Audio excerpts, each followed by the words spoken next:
du monde entier, y compris du Mali, se sont engagés à promouvoir l'égalité entre les sexes et l'autonomisation des femmes. Pour l'atteinte de cet engagement ultime, il est nécessaire que les plans, programmes et budgets sectoriels et locaux reflètent de façon accrue les efforts intentionnels de réduction des inégalités entre les sexes. L'institutionnalisation de la planification et de la budgétisation sensible au genre, PBSG, est déterminante pour la réduction, voire l'élimination des écarts de genre. La PBSG est aussi un élément de bonne gouvernance, de justice sociale et de développement équitable. Le Mali vient de rentrer dans le cercle des pays restreints qui ont concrétisé ces engagements par l'élaboration de la stratégie nationale de planification et de budgétisation sensible au genre 2011-2013. Il s'agit concrètement d'intégrer les orientations stratégiques de la politique nationale genre, les engagements clés du gouvernement pour la réduction des inégalités entre les sexes à travers les programmes et projets de développement sectoriel dans la planification et la budgétisation. C'est pour cela que l'attention est portée sur la prise en compte de la dimension genre dans le cadre de croissance et de réduction de la pauvreté et les activités de préparation du budget annuel de l'État. Permettez-moi de parler plus d'innovation par rapport au processus. Donc, par rapport au processus, je rappelle que nous avons des normes au plan interne et au plan sous-régional également, nous avons le nouveau cadre harmonisé des finances publiques, donc, qui met l'accent sur la gestion axée sur les résultats et sur la programmation budgétaire pluriannuelle. Donc l'innovation essentielle par rapport au processus, c'est qu'on puisse consolider un peu tous les acquis par rapport à la planification et la budgétisation, donc en relation avec les résultats attendus. Donc ça, c'est le contexte global. Donc par rapport au contexte particulier, en termes d'innovation, c'est la planification et la budgétisation qui est sensible au genre. Donc il y a quelques mois, précisément au mois de novembre, un document de politique nationale sur le genre a été adopté par le gouvernement. Et fait remarquable, immédiatement après l'adoption de ce document, donc, il a été préparé une stratégie nationale de budgétisation sensible au genre et avec un guide donc, méthodologique. Donc l'innovation essentielle, c'est de voir dans quelle mesure on peut commencer à utiliser donc, ce guide et faire en sorte qu'on puisse assurer beaucoup plus de visibilité donc, dans la mise en œuvre de la politique nationale sur le genre.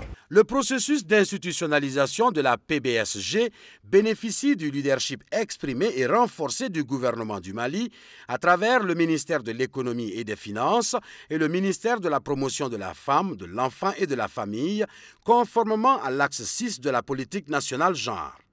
Ainsi, sa mise en œuvre apportera une touche nouvelle à la lutte contre les inégalités entre hommes et femmes.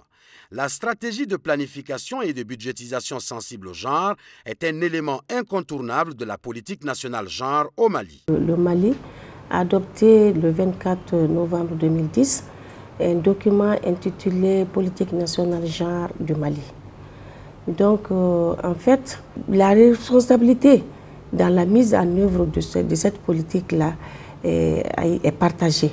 C'est ainsi que, par exemple, la question de la planification et de la budgétisation sensible au genre relève vraiment de la responsabilité du ministère de l'Économie et des Finances. Donc, pour en venir proprement parler à cette stratégie nationale de planification et de budgétisation sensible au genre, au-delà du fait qu'elle constitue en fait l'axe, l'orientation numéro 6 du document de politique nationale genre, mais elle est en même temps une question centrale parce qu'elle constitue en fait l'épine dorsale dans la mise en œuvre des différents objectifs de la politique. Parce que ça ne sert à rien de planifier quand même des activités si on n'est pas sûr quelque part que la budgétisation va suivre cette planification-là. Concrètement, la stratégie nationale de la planification et la budgétisation sensible se décline en plusieurs activités majeures, incluant la formation des cadres, l'accompagnement des départements sectoriels concernés, etc. Donc ce qui va être fait s'inscrit essentiellement dans le cadre de la stratégie qui a été adoptée. Donc ce qui va être fait, c'est que les jours à venir, notamment dans le cadre de la préparation du budget 2012, donc nous allons procéder d'abord à une première étape de sensibilisation donc, des différents acteurs qui sont impliqués dans le processus budgétaire. Donc il s'agit essentiellement de tous les ordonnateurs de budget, de tous les administrateurs de crédit, de tous les responsables de programme. Donc l'objectif qui est recherché, c'est d'abord de présenter cette stratégie nationale de budgétisation sensible au genre. Et après, bien entendu, donc il va falloir appuyer ces départements au plan opérationnel donc pour faire en sorte qu'ils s'approprient davantage donc cet outil, cet instrument, donc pour pouvoir refléter les différentes actions, les différentes mesures qui sont contenues dans le document de politique nationale sur le genre. Et troisième point essentiel, c'est que, donc, comme je l'ai dit tantôt, nous nous inscrivons dans le cadre de la mise en œuvre du cadre harmonisé. Et l'objectif principal, c'est d'élaborer des documents qui vont au-delà du cadre annuel. Donc, présentement, nous travaillons avec des instruments tels que les cadres de dépenses à moyen terme. Donc, il s'agit pour nous de remodeler ces instruments donc, pour pouvoir y intégrer au niveau de tous les départements ministériels sans exception, y intégrer le module concernant le genre. Désormais, tous les grands projets et programmes du Mali devront prendre en compte cette stratégie nationale de planification et de budgétisation sensible au genre. En premier lieu, le cadre stratégique de croissance et la réduction de la pauvreté, CSCRP, et le projet de développement économique et social, PDES, qui constitue la base de l'action gouvernementale, ainsi que le plan décennal pour l'atteinte des objectifs du millénaire pour le développement. L'approche PBSG doit permettre à ces stratégies de lutter efficacement contre les inégalités hommes-femmes. Et cette année, avec la préparation de la troisième génération de notre cadre stratégique, nous avons tenu à ce que, effectivement, la problématique genre soit une problématique assez visible. Et cela à travers un certain nombre d'éléments. D'abord, il faudrait que cette visibilité apparaisse au niveau des axes d'orientation du cadre stratégique pour la croissance et la réduction de la pauvreté, le CSRP. Deuxièmement, je voudrais dire que le lien aussi avec la planification et budgétisation sensible au genre et le CSRP apparaît également au niveau des actions prioritaires. Parce qu'il y a les politiques, il y a les stratégies et les axes d'orientation, mais il y a les domaines d'intervention prioritaires qui doivent être véritablement ciblés pour permettre effectivement d'être évaluer en termes de coûts et bien sûr mobiliser le financement adéquat pour pouvoir mettre en œuvre ces différentes actions prioritaires. Donc c'est là où intervient également la budgétisation sensible au genre à ce niveau-là, pour faire en sorte que toutes les actions programmées, les actions prioritaires qui doivent permettre une promotion du genre dans nos politiques et stratégies, tout ceci devrait être financé pour permettre d'atteindre l'objectif recherché. Le troisième et dernier élément sur lequel nous insistons, c'est au niveau du suivi et évaluation, les indicateurs. Actuellement, au niveau des générations de CSRP que nous sommes en train de vivre, il y a très peu d'indicateurs, j'allais dire, assez développés en termes de genre.